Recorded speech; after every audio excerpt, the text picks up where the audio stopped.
အခုကတော့ကဲဝယ်နေပါလေဖြူသွားကြုံစေဒီနေ့တော့လေးမစေအမေရင်အမြဲလာနေသူပင်လေးဖြူသွားကြုံစေဒီနေ့တော့လေးမစေအမေရင်အမြဲ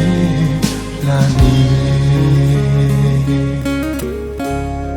မိခင်တယောက်ဟာကိုယ်အတွက်ကြောင့်လည်းမင်းကြားခဲ့ဘူးလေဆိုရင်